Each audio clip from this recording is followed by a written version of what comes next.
Chispas del carnaval onzagueño, chispas del carnaval onzagueño. Vamos a ver cuáles son esas chispas. A cargo de Gladys Blanco.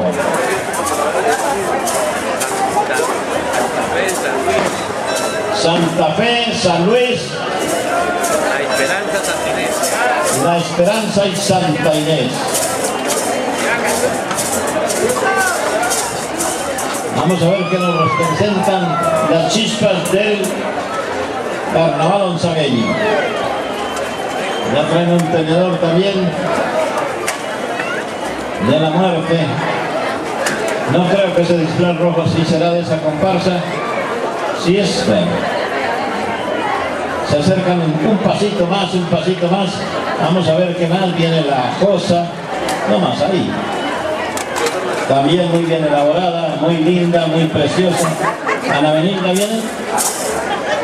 El alcance del micrófono ya a la voz de oro de Onzaga.